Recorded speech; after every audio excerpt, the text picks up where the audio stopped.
This is the Louie T Network. The journey is long, and nobody said it was going to be easy. But all we've got is us. All that believe is us.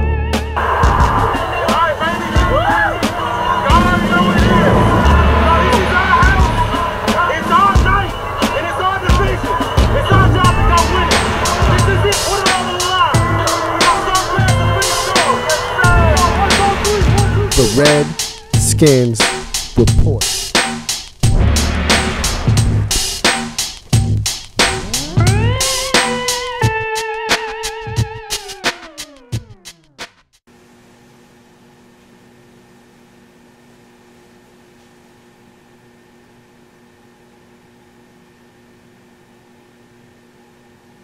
Welcome, all my fellow Redskin brethren and sister. I am your man and resident Redskins fan, Lou. Thank you for joining me here on the Redskins Report. Dressed in all black like the Omen. You know what this is. You know what that means. Took another one on the chin. And this is a weekly habit right now. This is a weekly, you might as well call it ritual. Actually, it's getting pretty old pretty fast. Dressed in all black. But it's something that I'm getting pretty used to. So, unfortunately, that's the way it is right now. Another loss for the Washington Redskins, but this was one that we expected. Or at least I expected. I can't speak for anybody else. And I don't like speaking for other people. I didn't expect to win this game. I don't know about you, but here's the thing. I felt like a 7-year-old little kid on Christmas that only had one wish. You know, one of those sappy Christmas movies. Santa, I just want my family to be happy and as one. You know, one of those kinds of, you know, wishes where you just ask for one thing and you get it and you're excited. And I asked for one thing and I got it. So I really wasn't that upset, you know, and nope, I didn't ask for a win. So if you're thinking about that, then you say you didn't get what you asked for. I didn't ask for a win. Nope, didn't ask for that. All I simply asked was that the fellas didn't embarrass me. Don't embarrass me this week, fellas. Please. Give me some dignity, some pride, man. Let me leave this game with my head held high. So I asked the fellas, don't embarrass yourself and don't embarrass me. As a Redskins fan, let me have some dignity and pride after this game is over with. And the fellas responded. Now, of course, got a little bit of help from the officials. I appreciate that, Zebras. I appreciate it. But at the end of the day, I won't turn down any help. I won't. I simply will not. Now, you know, I don't, as a man, sometimes your pride can get in the way. And I can say, hey, look, man, you went over the board. You know, you went over the line, you crossed the line, you went overboard with some of the help you gave us. You know, and I'll talk about that here in this preview in a second. But, you know, for the most part, a lot of the help was legal, and I appreciate that. But hey, the fellas, they competed. They went out. They played hard. I like to think that they gave it everything they had, and it was enough to make the game competitive. For 4 quarters, that's all I can ask for. That's all I did ask for, and I got what I asked for. So let's jump into this review quickly. I'm not going to spend a lot of time here. I'm not going to waste a lot of your time. We're just going to break this thing down, and then we're going to get out of here. So Russell Wilson for 17 on 3rd and 5, and then Ryan Kerrigan is undisciplined, so Russell says, hey, I'll help myself to 29 more while I'm at it.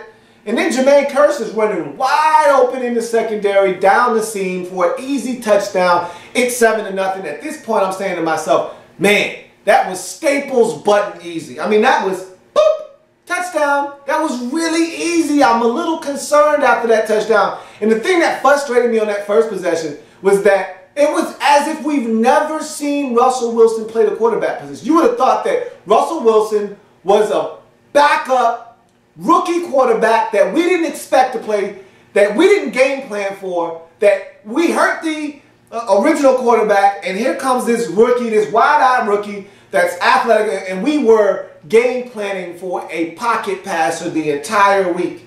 And here comes this kid with some wheels, and we weren't expecting it, and he just showcased his wheels. You would have thought we've never seen Russell Wilson before because the man had lanes to run the size of two 18-wheelers. Not one, two. And you would think that these guys watching film all week would have known that you've got to stay at home on the back side of things. You can't be nosy. You can't pursue backside. You know what this is. You know what you've got to do. You know your responsibility. Read option, zone read, zone keep. It doesn't matter, okay? Whatever it is, you've got to stay at home on the backside. All game long, whether it was Kerrigan, whether it was a Rakpo, whether it was Murphy, it didn't matter. All game long, they didn't stay at home. They didn't honor their responsibility on the outside, and we paid for it over and over and over again. And Russell Wilson is a very smart quarterback. You make a mistake, he makes you pay for it. It's 7-0. So we get the football, and Dre gets a first down on 3rd down and 5. Wow, okay, we picked up a first down. I didn't expect that one. Okay, that's a welcome surprise. Second, 3rd down of the game, Dre picks up another 5. And I was really impressed with this first down, more so than the last, because on this 3rd and 5, Dre, first of all, great throw by Kirk Cousins. In a tight window, okay, Burley didn't have bad coverage on the play. Dre catches it. Now Earl Thomas is bearing down on him, looking for the kill shot. So he has to turn skinny and fall forward for a yard for the first down, and he does all 3 of those things. And so it's a first down, so I said, okay, maybe we can respond here. That would be nice, even if we get a field goal. Hey, I'll take that. So then we got a little something going, and then AM does something that it's starting to become a regular routine for him, and I'm starting to get a little annoyed with these fumbles. When he first came in the league, AM didn't put the ball on the carpet. He just didn't. I mean, he ran hard, and the thing that I admired the most is I admired the fact that I knew, didn't matter what happened, how many tackles he broke, you know, how physical of a runner he wasn't putting the ball on the carpet, man. That's one of the few attributes in a running back that I admire the most. You know, one of those qualities that goes overlooked. People don't talk about it until it becomes a problem, and then you want to bring it up. Well, I'm one of those guys that brings it up when it's not a problem. And I tell you, hey, let me pat you on the back for doing something that you are supposed to do anyway, but I want you to know that I appreciate you not doing it, because a lot of people don't give you credit for not fumbling the football, because that's something you're not supposed to do. But the backs do that. So let me congratulate you and tell you, good job on not fumbling. Well, AM is starting to become a fumbler. He's starting to become one of those guys that if you rip at the football, if you go punching at the football, he'll put it down on you. He'll lay it down. Put the church's money on the floor. Can't have it. Okay? I can't have it. And so I'm starting to become very annoyed with AM and these fumbles. Okay? If not for, and I forget who the other back is that fumbles a lot, and I had it in my head, I can't remember, but I'd like to think that he DeMarco Murray for the Dallas Cowboys. If not for DeMarco Murray, I would like to think that Alfred Morris would lead the league in fumbles this season. And that is a stat you want no part of.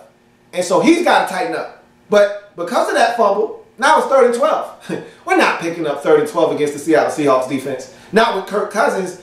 Very, very gun-shy in the beginning. And this is what Jay Gruden said. That was the term he used for Kirk Cousins early in the game. And I would tend to agree with him. I thought that Jay Gruden's post-game press conference was spot on. One of the big problems early in the game was that Kirk Cousins was very conscious of everything. And his #1 goal, don't get sacked, don't turn it over. So I'm going to, hey, read #1, read #2, check it down. Read #1, read #2, check it down. So his goal was, hey, get the ball out of my hands quickly. I don't want to take any sacks. I don't want to get hit like I did against the Giants early in that football game, where I was flattened by Matthias Kiwanuka. I don't want that to happen. So I'm going to get the ball out of my hands quickly, and I don't want to force it. So I'm going to throw it to the first guy that I think is open. I'm throwing him the football. And so he wasn't even getting to Pierre Garçon. If Pierre Garçon was the 3rd read on the play, you can forget about it. It was, hey, is Deshaun Jackson open? Nope. Is Dre open? Okay, I'm throwing it to Dre. Is Deshaun Jackson open? Is Dre open? All right, I'm going to take it down to the running back. There was no way he was going to that 3rd read, because that, in his mind, that would take too much time. I got to get rid of the football. So he was missing opportunities early. I went back and I watched, and I'm like, man, if you would have just waited a split second, this guy was coming open. Kurt wasn't doing that early in the game. So 3rd and 12, impossible at that point. Impossible. We got to punt the football. So a drive that could have been promising, Done, because AM put it on the ground. Luckily enough for us that we recovered the fumble to make it 3rd and 12. That could have easily been Seattle recovering, and that would have been a disaster. So it could have been worse, but hell, come on, man. Hold on to the football. So we punt the football, and Russell Wilson goes back to work, gashes the Skins, this time for 22 on 2nd and 20. The bad part about this is, you know how hard it is to pick up 20 yards in this league on one play? You know, man, 2nd and 20, not impossible, because you got 2 plays to pick it up. You might get 12 on 2nd and 20 and make it 3rd and 8 and then pick up 11 yards and you pick up the first down. This man got 22 yards on one play. One play. And all it was simple man coverage. Everybody turned their back to Russell Wilson. Again, we act as if this kid has never played before. We've never seen him. That we didn't scout for him. We didn't put together a game plan to contain him. We just went out and played as if he was a pocket passer. We must have thought that this was Nicholas Foles or this was Eli Manning. We just turned our back to him. Man-to-man coverage. Nobody spying this guy. Nobody keeping an eye. No rush lane integrity. None of that. Everybody just up the field. Big gaping hole up the middle. Nobody got their eyes on the quarterback in man-to-man coverage. And the man just said, oh, y'all not going to respect my wheels? Okay, fine. He put it in drive then. You're not going to respect my wheels. I'm going to put them in drive and I'm going to take off. And the man drove for 22 yards on 2nd and 20. 80 rushing yards on 2 possessions. 4 runs, 80 yards. Despicable. Despicable. Bad snaps help us get off the field on that drive, though. We got lucky. If not for Max Unger and Russell Wilson not being on the same page, they're going to score points. They're going to score something on that drive. We got bailed out. So, still 7-0. We get the football back. D-Jax can't catch it early on. And I was upset with him early because this isn't the first time this year he's dropped easy, simple pass. Look, it's 1st and 10. We're just trying to get something on 1st down. And we throw him a hitch. Get a couple of blockers out in front of him. Throw him the foot, and he drops it. He dropped, and this play would have picked up at least 5 yards. If he could have made a guy miss, maybe we get even 7 or even a 1st down. Move the sticks. He drops the football. Okay? 2nd down. Kirk throws a little wheel route to him up the sideline. You know, simple swing pass, and it was a beauty too. I mean, because Earl Thomas had great coverage. Earl wasn't looking until the last second. Earl put his hand up. Maybe he got a fingernail. Maybe he got a fingernail on the ball. But it went right through D-Jax's hands. Incomplete. We end up having to punt the football, man. I mean, come on, guys. You got to help Kirk out. Kirk is struggling mentally right now. Okay? And for those of you who don't know, Kirk is a perfectionist. He's one of these guys that beats himself up if he does something wrong. You ever see one of these guys? Stupid, stupid, stupid. I can't believe I did that. That's Kirk Cousins. So you got to help this man out and don't allow him to have a pity party for himself. Catch the football, man. Help Kirk out. Don't make him beat himself in the head on the sideline. I can't believe I just did that. That's Kirk Cousins. Help him out. Don't make him go on the sideline and start beating himself up. We dropping passes. Got to punt the football again. Luckily enough for us, the defense stood up for a second. Kerrigan gets a sack on 3rd down, forces a punt as we end the 1st quarter. We jump into the 2nd quarter. Seahawks get the football back and have a couple of penalties. And this is a penalized team. Nobody will ever confuse the Seattle Seahawks for a disciplined football team. They make a lot of mistakes. And very careless ones at that. Pre-snap penalties, holdings, hands to the face. They do a lot of reckless stuff in Seattle, but they can get away with it because they're good. And that's what happens when you're a good team. You can make a few mistakes here and there as long as it's not with the football. I've said this before. You can make mistakes as a football team as long as it's not with the football. Seahawks don't make mistakes with the football. They just make mistakes in general. But they can overcome them because they're a good football team. Hell, they're a great football team. You can overcome mistakes. But they were giving us opportunities to hang around with all these little penalties. False starts and hands to the face. And Russell Okung was holding the entire game. They were getting away with some stuff, but they got flagged for a lot of things too. So we were hanging around. But they get 2 penalties. But despite the 2 penalties on Percival Harvin touchdowns, and these were justified calls. These 2, I didn't have a problem with. Like the one he's standing out wide at receiver, and then he turns around like this to catch the football. Now, it'd be one thing if he was going in slow crack motion. You know how guys go in one of these little tiptoe motions. And if he was doing that, then that should have been a touchdown and it was a bad call. But he wasn't. He was simply standing like this, and he got an early turnaround for his screen. Can't do that. Can't move before the snap. It was false start. It was the right call. Okay? So I didn't have a problem with the 2 calls calling back those early touchdowns. The one later on is the one that I have a gripe with. We'll talk about that when we get there, but it's okay. They still get a field goal, 40 yards, Stephen Hausker is 10-0 after the 2 plays are called back via penalty. So I'm like, hey, I appreciate that, officials. Way to catch something that maybe the naked eye might have missed. You know, maybe some other official crews might not have called. You guys looked out for us. I appreciate it. So it's 10-0.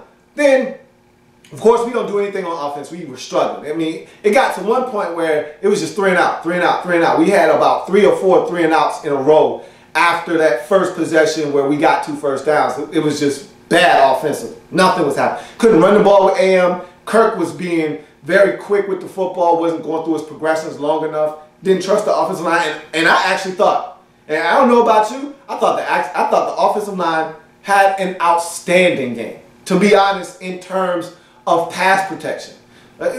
Everything except for Morgan Moses coming in for that one play where it's like Morgan Moses didn't know the snap count or something, and he just let the defensive end run a lap around him. I don't know if that was Cliff Averill or Michael Bennett or whoever it was. They just ran right by him, quick too. I mean, I said, man, he's about to get Kirk killed. He's got to get out of his stance. But that's what young guys do. That's why Morgan Moses hasn't played a lot. But it was good to see him at right tackle. That was a good thing. But, you know, I thought the offensive line as a whole did great in terms of pass protection. They struggled in the run game, though. They were terrible in the run game. But that's nor here nor there. Okay, chalk that up to just playing against a team that was better than us up front, that were able to substitute in and out. And that's what I talk about with adjustments. Don't allow these guys to keep subbing in guys and keeping fresh bodies in. Run some tempo. Go up tempo. We don't run up tempo. We don't change speeds on teams. We don't make them pay for having the wrong unit in the game. We just let them do what they want to do. So those are things that we just got to get better at. And so moving on, we go 3 and out. Russell Wilson hits his 3rd string tight end, Cooper Helfelt, on a beautiful. And sometimes I say this about Peyton Manning all the time. Sometimes we don't respect greatness when it's in our presence. Because we're used to it, we don't acknowledge it. We do it with Peyton Manning all the time. Oh, Peyton threw for 5 touchdowns, 370 yards, no interceptions. Oh, that's just Peyton Manning. No, that's greatness. Respect it and acknowledge that. Don't sweep it off and ho-hum it. Because when he's gone, you won't see these type of things happen anymore. You don't have guys. Everybody thinks that Andrew Luck is the next, guy in the throne to take over as, that great quarterback that's going to just have the mental side of the game down. But Andrew Luck throws interceptions. Andrew Luck makes mistakes. Andrew Luck is athletic, so he's not always going to hang in the pocket. He's going to take off and use his wheels. Peyton Manning didn't have those attributes. So he's got to be mentally sharp. Give that man the respect that he deserves because it's greatness and it's in your presence. That's what Russell Wilson was on Monday. And I think because we've seen Russell Wilson for a couple of years now, a few years, and we've seen him do this before, you don't acknowledge it. You just, oh man, that's Russell Wilson making a play. No, that's greatness. This man was rolling out to his left. Keep in mind, he's a right-handed quarterback. Rolling out to his left and flicks the ball, gotta be 45 yards in the air effortlessly, being chased, heavy pursuit, tight end inching towards the sideline, on the money, allows the tight end to catch it, get 2 feet down, and get out of bounds. That is a beautiful throw that few, if any, in the league can make. Greatness, people. Acknowledge it. Give credit where credit is due. Nobody makes that throw in the league. Most guys don't make that throw. Maybe Aaron Rodgers makes that throw. Going across his body like that, few make that throw. That accurate. 45 yards down the field. What can you do? That's when you just put your hands up and say, hey, coach, I tried. What can you do? A couple plays later, Russell Wilson, 9 yards, and this was pathetic on the part of Trent Murphy. You would have thought Trent Murphy never saw zone read, zone keep, or read option before. On this play, Trent Murphy crashed inside, and he stood there like this. And Russell Wilson, mind you, kept the football, and Trent didn't turn around and see what happened until he was at the 2-yard line. He was shifting it. He was downshifting it. He was downshifting it to probably about third gear. Let me go ahead and get in the end zone. And Trent just figuring out, oh man, he kept the football? Oh, he kept, damn, I didn't even know. Yeah, I know you didn't know. I can tell. I saw your body language. I know you didn't know. That was what we were doing defensively. And an easy walk-in touch. It's 17-0 at this point. I said, fellas, I just asked you for one thing, man. I didn't ask for a lot. I didn't ask for much. I didn't ask for a win. I didn't ask for an impressive showing. I didn't ask for any of those. I just asked for you to play competent football and not get blown out in this game. That's it. I didn't ask for you to electrify us tonight. None of that. You know, I asked for one thing. I generally don't ask the fellas for much. 1 year, one game a year, I ask for a win. That's it. You know, one game, and that's the Sean Taylor game every year. That's the only time I ask the fellas for a win, when I really want it. All the other games, I hope for the best, prepare for the worst. Okay? So this one game, I asked you to just do one thing, and it wasn't even win. Just don't embarrass me. It's 17-0 for the life of me. Please, don't embarrass me tonight. The fella said, all right, man, we hear you. We said we weren't going to do it. We got you. Well, I can't tell right now. It's 17-0, and Russell Wilson is doing what he wants to do on the ground as well as in the air. And the offense hasn't done anything to this point. So show me something. They said, we got you. Relax, man. Stop crying. I said, all right, then. We'll just show something then. They said, we got it, man. Stop talking. I said, all right. So, next thing you know, AM starts to get it going on the ground. That's a pleasant surprise. That's a nice, because we had done nothing on the ground up until this point. Rips off a couple of runs, picks up a first down, gets another good run, and that kind of loosened them up a little bit. They played some crazy coverage. They probably play it all the time, but you don't really usually see it because teams don't get big plays on the Seattle Seahawks defense. But you know, they had a crazy coverage where the safety Cam Chancellor comes down, and he's in front of the receiver, and Richard Sherman kind of bails and plays quarters coverage. Almost looks like cover 3 almost, where he's having a deep third, and D-Jax just ran basically a 9 route up the sideline. It was more like a wheel route because he kind of flared out, but I think he just flared out because there was a defender in front of him and he was just trying to get around him. But it just looked like a simple 9 route up the sideline. And because Richard Sherman had been drawing, it was all go. It was all 9 routes up the field. One in the slot, which took Richard Sherman out of the play. One on the outside, which is where D-Jax was. Even a slot on the other side, on the opposite side of the field. That guy was wide open. I don't know if that was Niles Paul or if that was Dre or not, but that guy was wide open. If you go back and watch it, he's got his hands up like, I'm open. He was mad that he didn't get the football, but it turned out to be a great thing because Kirk steps up, a little bit of pressure. Kirk steps up and shows a little bit of pocket mobility, launches it. And I'm like, what are you doing, Kirk? Kirk said, man, I'm about to throw this beautiful ball. Hopefully D-Jax, who hasn't caught anything today, catches it. And this is the thing I love about D-Jax is deep ball, no problem for him, man.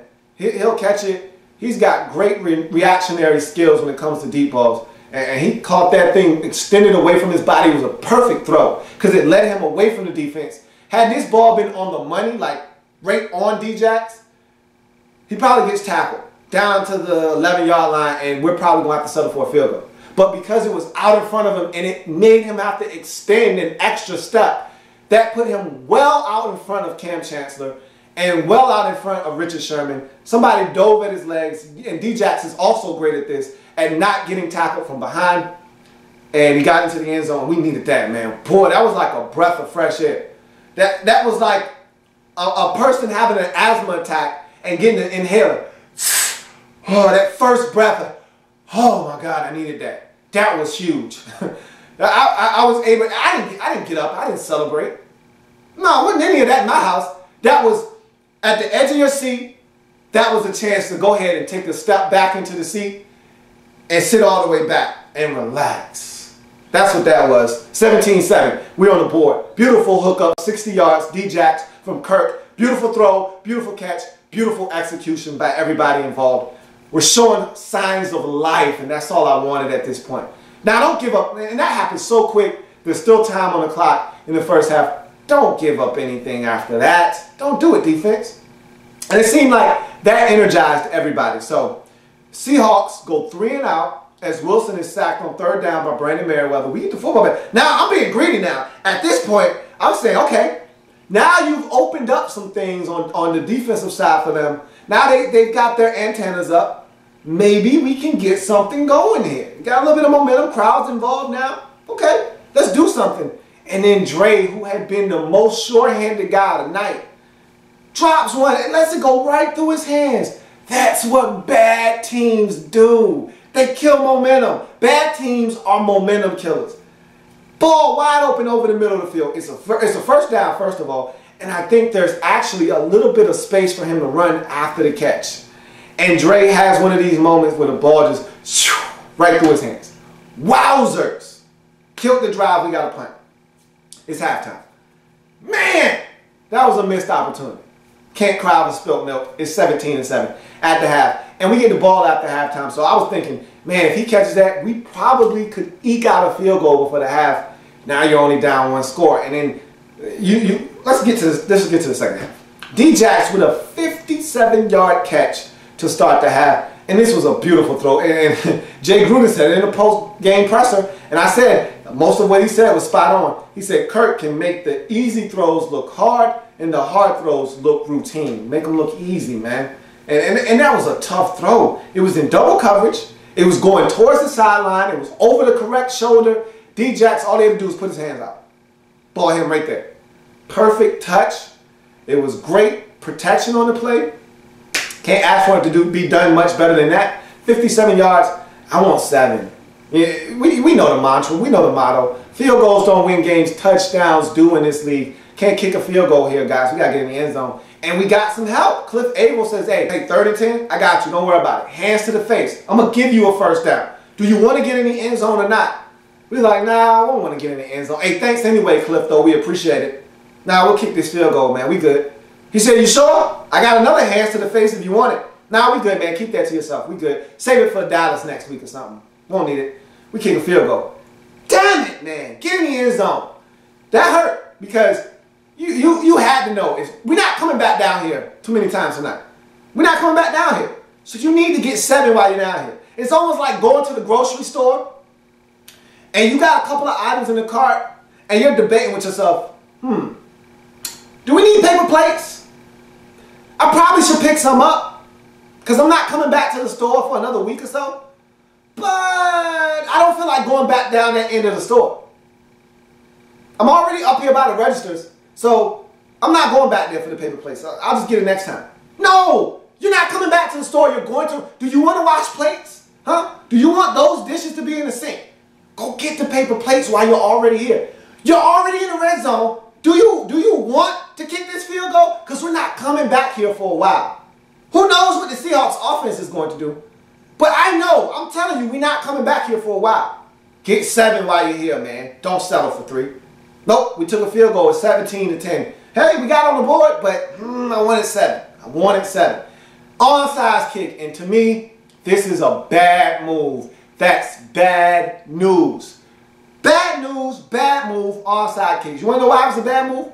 First of all, when you're pooch kicking the football all night long, okay, which the Redskins had done, because they were kicking the football away from Percival Harbor. When you're doing that, there's no excuse for the other team to not be on alert, okay? It's one thing if you've been booming the football out of bounds the entire night, then they're not looking for anything different.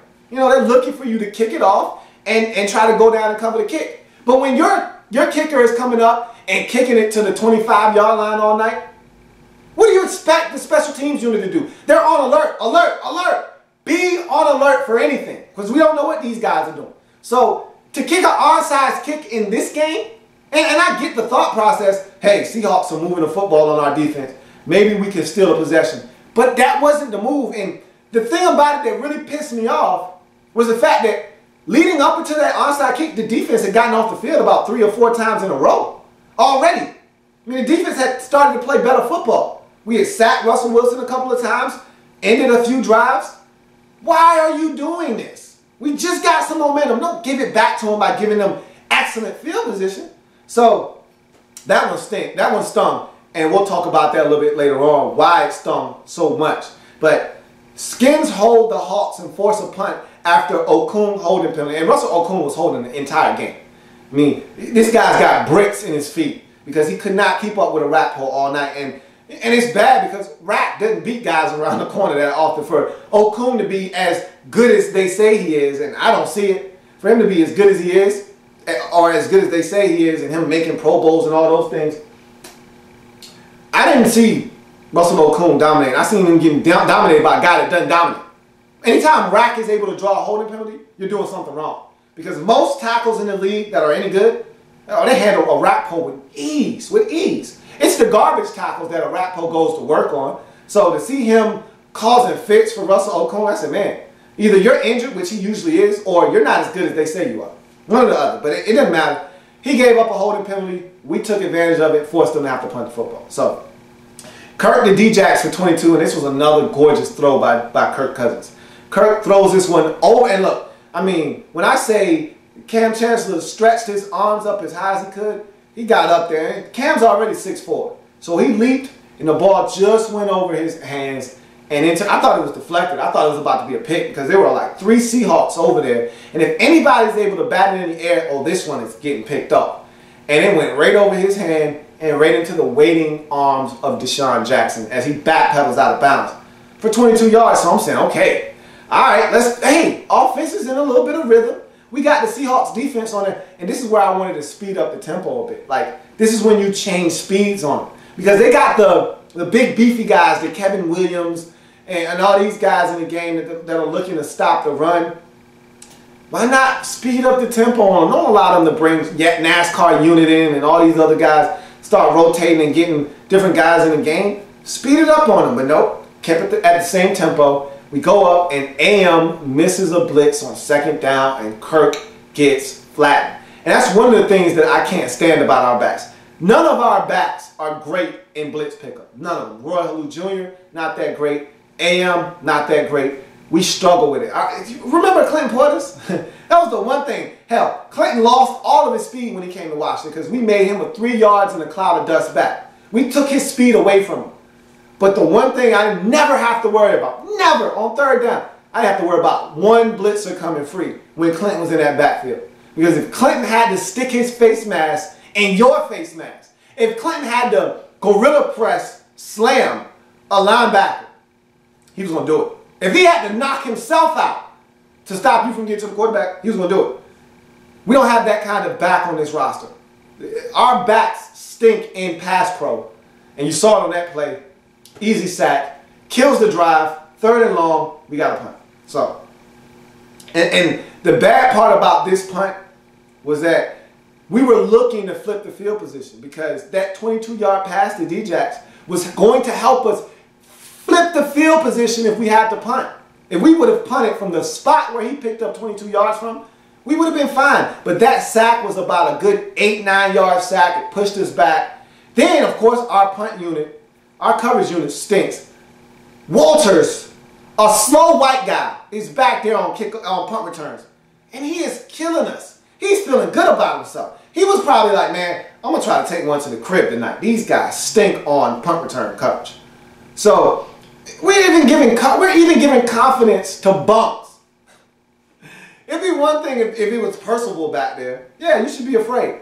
We're letting Walters get off, break multiple tackles, and pick up 12 yards on a return. Man, if y'all don't tackle this slow-ass white dude, man. Nah, we couldn't even do that last night. So he's able to pick up 12 yards and flip the field position back into favor. Instead of them starting the possession off at their own 26, they're out at the 40-yard line because we just gave up a 14-yard punt return. I'm like, come on, guys, what are you doing, man? So what you're seeing is this onside kick that was failed in action.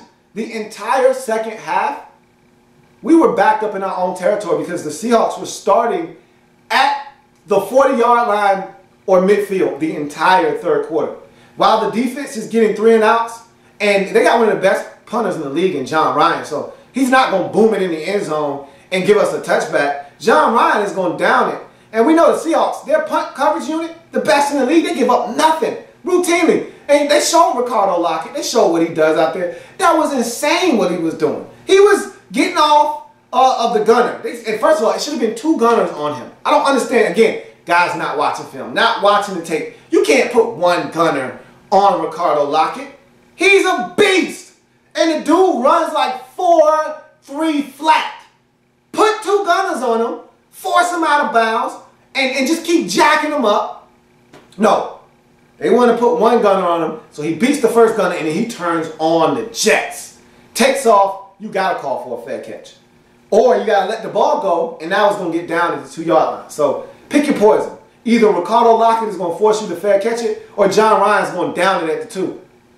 You pick your poison, man. So we were pinned the entire second half because of that poor decision to try an onside kick when they were already looking for an onside kick. Because we had been doing alternative stuff all night. So bad decision by Jay Gruden, and it cost us the entire, because the defense actually played extremely well in the third quarter. So we punt the football, Skins D holds again, forces a punt to close the third quarter. Defense they had it on tilt in that third quarter. The Seahawks did nothing. We outgained them easily in the third quarter. They did nothing. That was our opportunity to either tie the game up or take the lead in that third quarter. And because of the poor decision to kick that onside kick, we blew it. We blew it. We had bad field position the entire second half, basically, because of that onside kick. And so you go to the fourth quarter, Skins 3 and out, his field position continues to be an issue. And I even jotted that in my notes because we were starting every possession, 8-yard line, fair catch. 2-yard line, down by the Seahawks unit. 4-yard line, ball goes out of bounds on a John Ryan punt. I mean, we started possessions inside our 5 way too often. Inside the 10 all night, especially in the second half. And that's what that onside, that was the product. That was a byproduct of that onside kick. So, huge holding penalty on PRJ on 3rd down. Gives the Seahawks a first down. And Perry Riley Jr., he had a good night, I thought, until the injury and that holding penalty hurt. It stung because we were getting off the field again. And I don't know if it was necessary. I don't know if Russell was looking that way to that receiver or not. But he definitely helped. It was definitely a good call. And that extended that possession. Then Percival gets loose for an easy touchdown. But James Carpenter is flagged for some nonsense. Now, this is the one that I didn't like. This is the one where my ego and my pride got in the way. As a man, I don't want this kind of help. I don't want you to make bad calls to help all James Carpenter did was pancake his man and then put some syrup on top. That's all he did. He pancaked his man, put him on the ground, put some syrup on top. All he did was pour a little bit of syrup on top. He jumped on him. You're not getting up and helping your team in any shape, way, or form on this play. What's wrong with that? That's not illegal. All he did was get his man down and put a nice Yokozuna bonsai drop on him. Bonsai! Boom! Got down on him. What's wrong with that? That's football, man. Don't get knocked down on the ground. It's not like he came and speared him with his helmet or anything. He fell on him. Garbage. Straight garbage. And if you're a Redskins fan and you took that penalty and you were excited about it, shame on you. You know why? Because if that would have happened to us, you would have been screaming your lungs out at the television. You would have been enraged, up in arms about a call like that against us. Let Trent Williams have fall on a guy like that. Let Sean Laval have fallen on a guy like that. You would have went nuts if they called a penalty back on a Pierre Garçon walk-in touchdown like that. You would have went nuts. So for you to be excited for that happening to them, nah, I couldn't get with that. I was upset about that. Even though that touchdown would have put the game out of reach, I didn't want that. I don't want that kind of help because I wouldn't want that done to me. So that was an egregious call. That was the officials going out of their way to keep it close. And again, I appreciate all your help. I don't want that type of help, though. I don't want you bending the rules for us. If we're not good enough to keep the game close on our own merit, and you got to bend the rules for us, I don't want that kind of help, man. Just let them score the touchdown. And first of all, Percival shouldn't be that wide open. What the hell happened on that coverage? More blown coverage. That's our fault. Don't penalize them for our mistake. So I couldn't get with that one. That should have been a touchdown. The other two on Percival and the other penalties that they called, those were legit. They were ticky-tack, but they were legit. I can get with that. They broke the rules. They had to pay for it. That one, that was garbage. So I was upset about that one. But nonetheless, no touchdown. And then it didn't matter. The football guy said, hey, easy, easy, easy, easy. Because I was upset about that. I said, come on, man, that's hogwash. Don't take away that man touchdown like that. The football guy told me, easy, man, easy. We're going to get you back for that. Don't worry, you're not getting away with that scot-free. I said, all right, man, whatever, man. Have it your way, man. It's Burger King. Have it your way. So We fight our guts out, as Joe Gibbs used to say. We fought our guts out. They got all the way down the field. Russell Wilson makes one of these insane plays where, again, you should be in awe. You probably weren't, but you should have been. I call it a Russell Tarkenton play, where he runs around. And I don't know if you've ever seen footage of Francis Tarkenton playing the quarterback position. If you haven't, please treat yourself to some of that. Type his name in, look it up. This guy was, he was the originator, the OG, when it comes to scrambling quarterbacks in the league, making plays with your legs to make plays with your arm. Francis Tarkenton was like the equivalent of trying to catch a fish with your bare hands. Good luck. He was so slippery, and he just used to make things happen. And that's what Russell Wilson did on this particular play. I thought he was passing line of scrimmage. You look at the replay, your whole body, if you know the rules, and I knew it wasn't a legal forward pass, your whole body and the ball has to pass the line of scrimmage, and his full body, his shoulder, his back shoulder wasn't passing line of scrimmage. But he ran up, did a little circle. I mean, he looked like a little kid.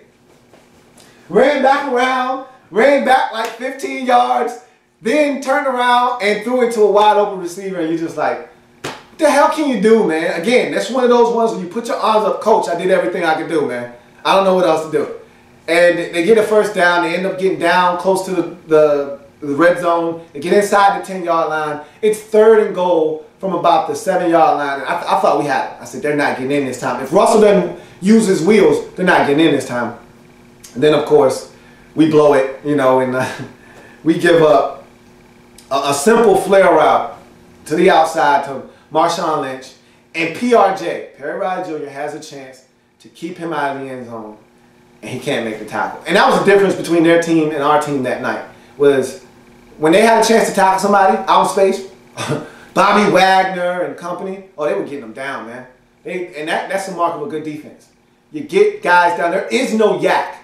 When I get my hands on you, you're going down at that spot, at that location. Marshawn Lynch was at about the 4-yard line when that contact took place, and he just walked out of that tackle and trolloped into the end zone, and that was a backbreaker, because what that did was it made it a 14-point game, and that's why us scoring a touchdown would have been huge, because if we would have scored a touchdown, now it would only be a 10-point game, and it would even be more pertinent after our next offensive possession why us not getting a touchdown earlier in the game was going to hurt us. So now it's 24-10. 11 plays, 80 yards in 2 minutes and 56 seconds as Kurt demonstrates poise in the pocket, because he was under duress on this possession. No, they came after him. They sent a couple of heavy blitzes his way, and he found Roy Halou Jr. both times. And he was calm, didn't rush, didn't panic, just threw it over the defense's arms, and Roy was able to pick up yards one time on a screen, and the other time just on Roy releasing. You know, you stay in, you block, you release, and it's almost like a delay, a running back delay. And you go out for a pass, and he hit Roy. Roy picks up some big yardage. We end up going down. D-Jax had a catch, and so did Dre. Dre actually had 2 catches, including the touchdown on that possession, and so it's 24-17, just like that. And you know what the thing on that drive was? Out of desperation, we ran no huddle. The irony there is, I've been asking for no huddle, you know, some semblance of a quicker tempo all night long. And we do it out of desperation, and look what the result is. 11 plays, 80 yards in 2 minutes and 56 seconds. So, I mean, that's coaching right there. All of that is coaching. You know, implement a little bit of that, man. Don't be afraid. Kirk is smart enough. He can handle it. Go no huddle, man. Go up-tempo a little bit. We do it out of desperation, and look what the result is. So, just a little frustrated that it took that for us to do something that I had been calling for all night long. So now it's 24-17. Now we need to stop from the defense. And the defense had been exceptional all second half prior to last drive where the Seahawks got a touchdown. Exceptional. So now I need one more stop. And this was like the Houston Texans game all over again, where the defense played phenomenal just about all game long. You need one stop at the end, and they couldn't get it. And you can't really be mad at the defense at that point when they've been getting stops all night and the offense hasn't been doing anything. Now, the offense finally decides to do something. You can't get mad at the defense now when they say, no, I'm not doing it now.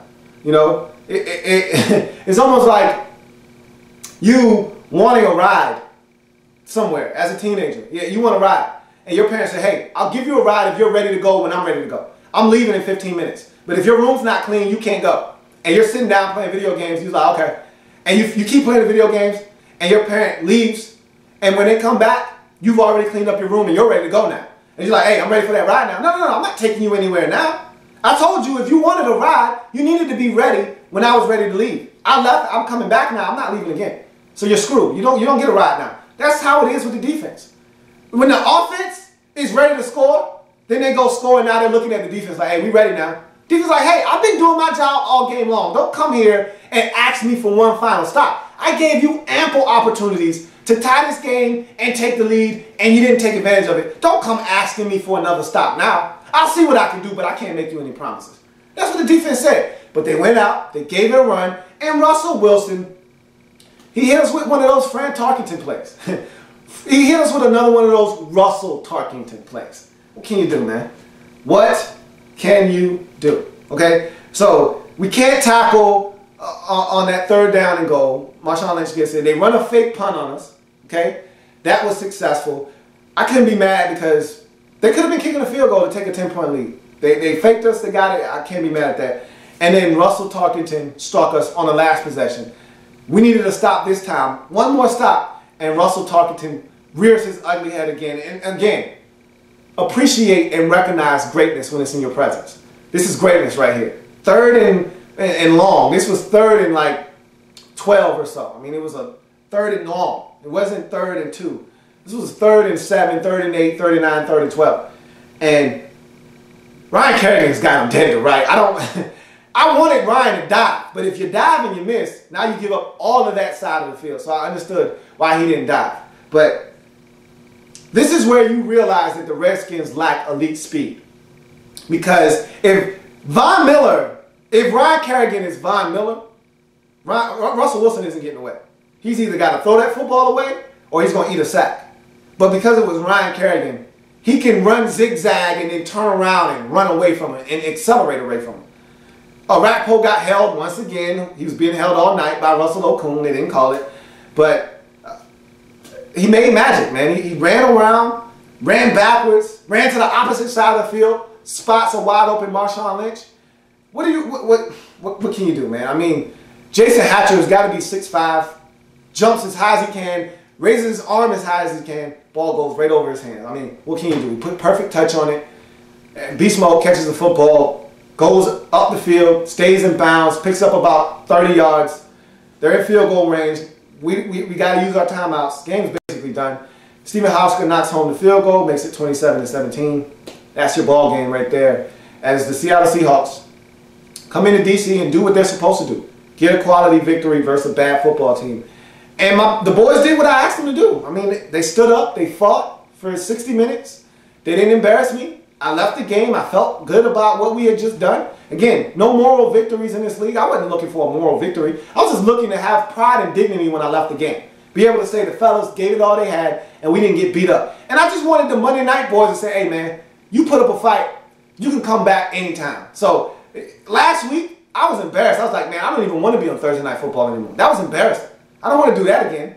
And I was like, hey, don't have it to the point where the boys up in New York who make the schedule say, hey, man, they've been embarrassing themselves on Monday night. How about we just put them on Thursday night one time and don't even give them a Monday night game this year?